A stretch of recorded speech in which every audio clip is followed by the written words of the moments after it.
All right, we're listening to Jarrett Walker's presentation at the board, and he's convincing the board that Uber is not going to take over the role of public transportation, which we already knew anyway.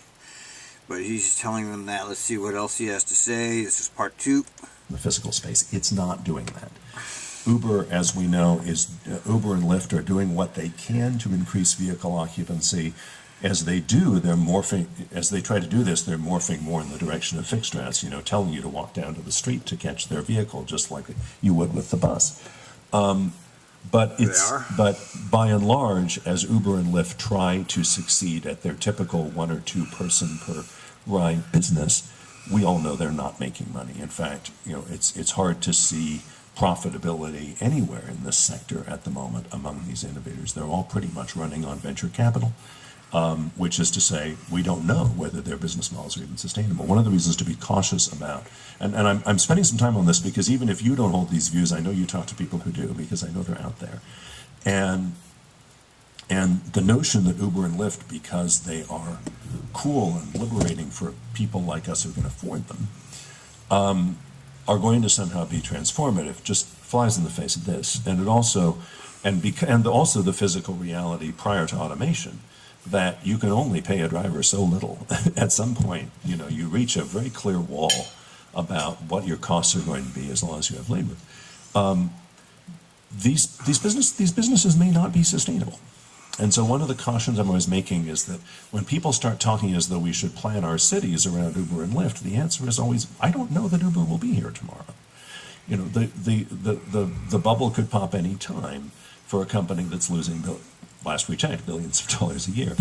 And so remembering that that's unsustainable is an important thing to keep in mind. Sir, Joe? Has anybody ever done any economic study of what happens to the taxi drivers who are being put out of work, right, who get a pension and the health, depend upon the health care, right, and so family to support? So one of the ways, I know it's an unpopular question, right? He's still Good eating. point, and it applies to transit too. He's still eating. One of the ways that the innovators get as far as they can with these services, get to the point of losing only as much as they lose, is that they are racing to the bottom on wages and compensation. Now, of course, it's described. That's true. It is. I mean, it's fair to say that Uber isn't paying drivers. It's an arrangement, just like taxis have always been, where drivers are keeping a cut of what they make. And Well, he's right about that. The pay is not great, but you got to remember there would be no Uber and Lyft if there weren't these huge gaps in taxis and public transportation. The huge gaps in the existing structures what brought Uber and Lyft to existence, because the government's not providing the proper transportation, and either was the taxi cab industry. Both of these were heavily regulated by government. The taxi cab industry and public transportation are both government enterprises. Taxis because they're heavily regulated by government, and public transportation, of course, because that's all regulated by government. So neither the taxis nor the public transportation is doing the job properly, which left this huge gap, which is what Uber and Lyft have filled. Notwithstanding, yes, they don't pay that great, but we're in a race to the bottom anyway, it seems. At least people can get a ride now. I mean, that's really the bottom line. If you can't get a ride, you're stranded. So the consumer's the number one issue here. Can the people get a ride? Uber is taking a cut. It is the taxi model.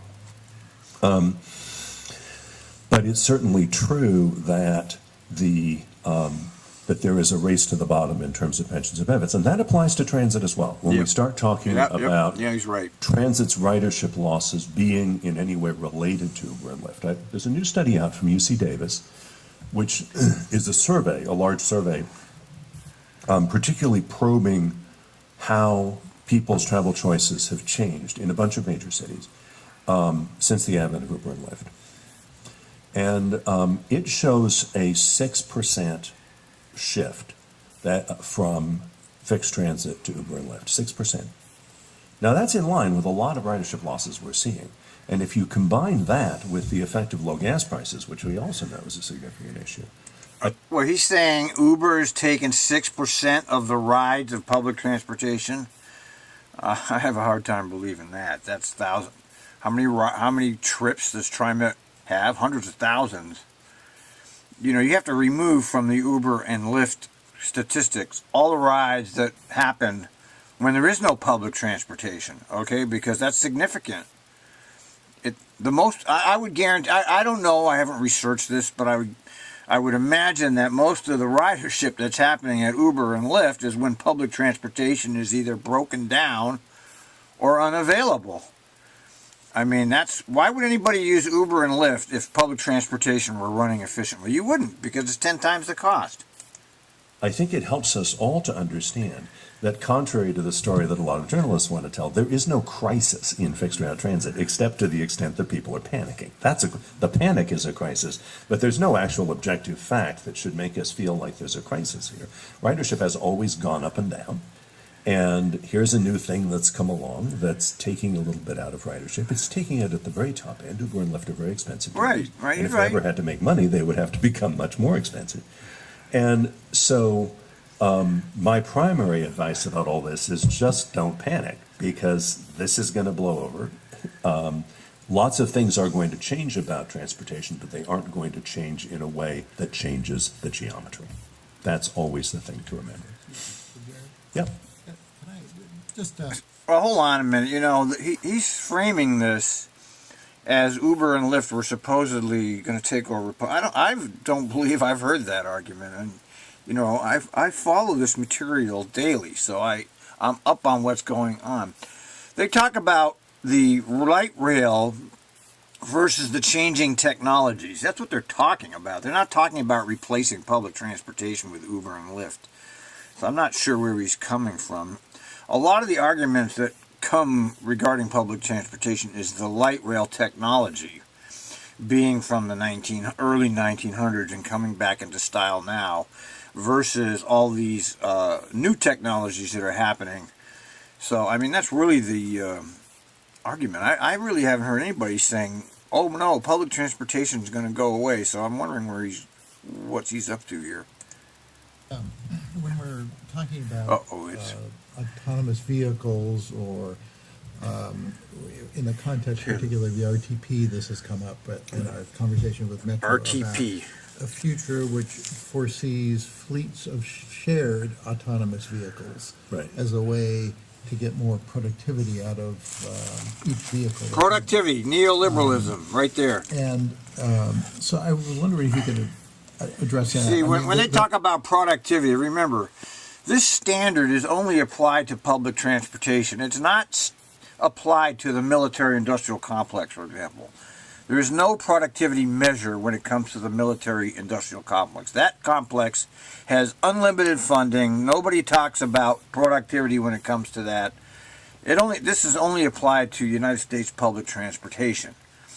That's neoliberalism there, okay? That's, how much productivity, how many people can we shove in together, how many man hours do we have to pay for? That's the neoliberalism right here. There are two models, right, which is, everyone has a autonomous vehicle in the garage, in which case the far to the right, it's still the same geometric problem that you're talking about, maybe even. Autonomous vehicles will not be in any near future. You're talking 50 years or more away at the earliest from everything I've read. These aren't going to be taking over any kind of transportation anytime soon. Not for years, not for decades yet. So that's a red herring. Worse, because you may not want to park your car at work. You just sit at home for the day and have it, so you can almost foresee doubling of some BMT in that regard. But if all those cars are shared, given how little in a day a car is actually used, there could be some efficiency. They have car sharing now. There would be tremendous efficiency in overall fleet sizes and in parking, but not really in traffic or VMT. Mm-hmm. And the reason is that all these cars, if we still have the same occupancy, if it's maybe Uber has gotten, suppose Uber gets us from 1.25 to 1.5, people per vehicle, not counting the driver, of course, if it's an Uber driver.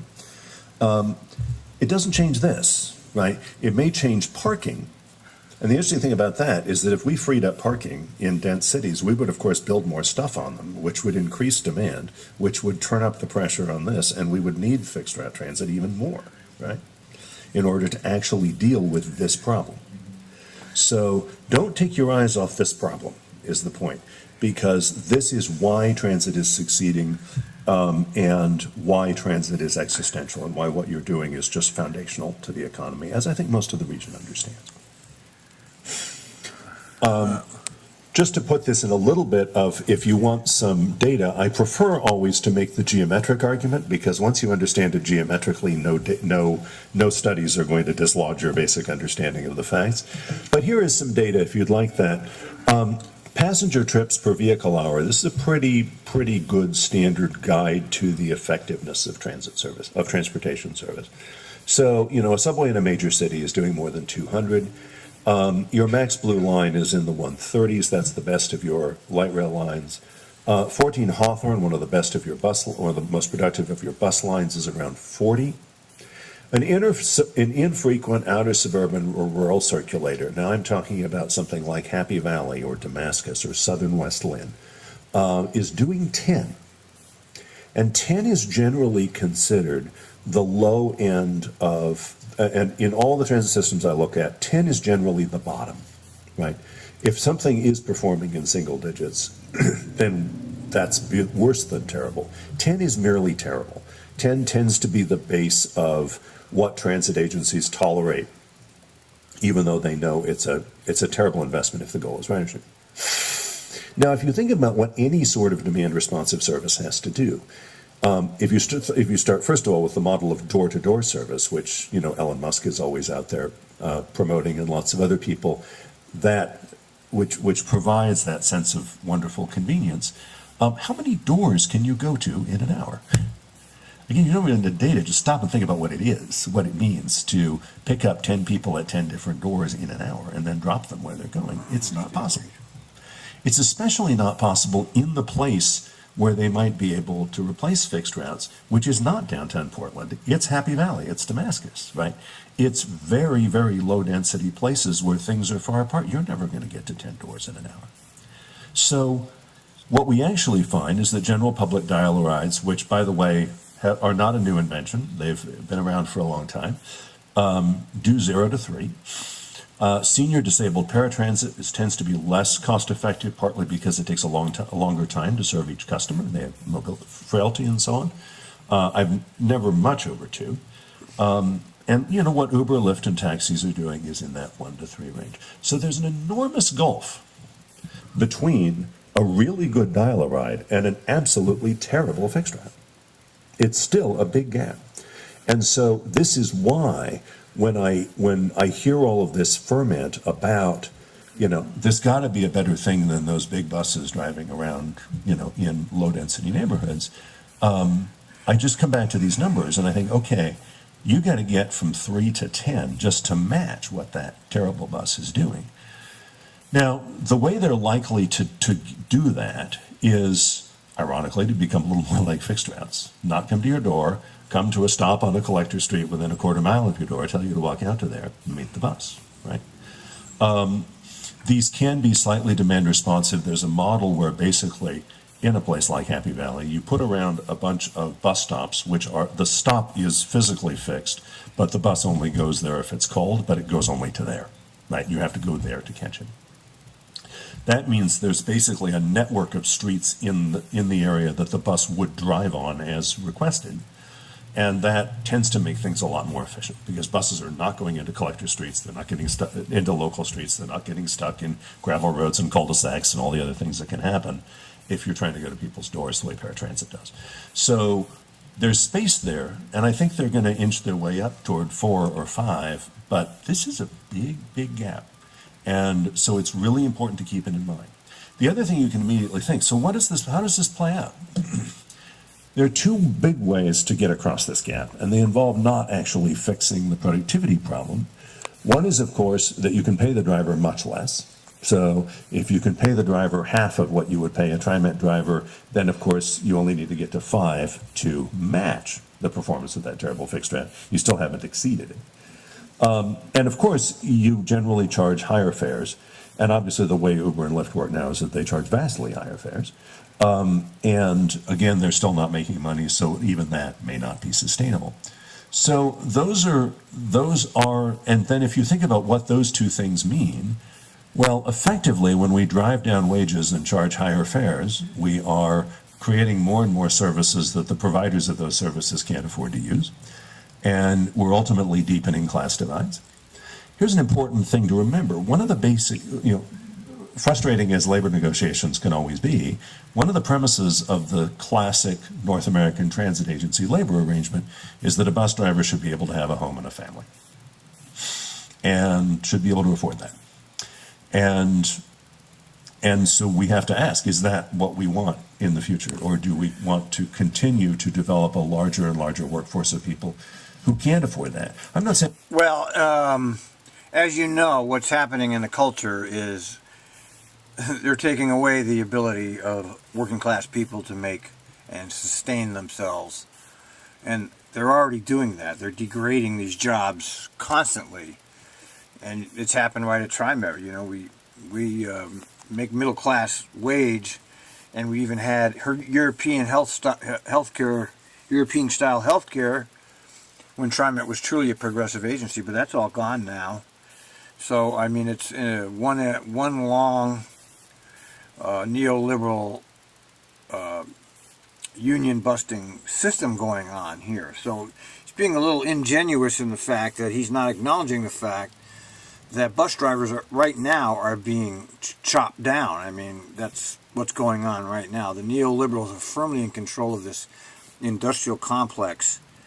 And he doesn't talk about the executives either. You see how and all the contractors, because the real money that's being made in public transportation is the executive aristocracy and the contractors. In Trimet's case, it's the capital projects. That's where the real money goes from the taxpayers into the pockets of the citizens.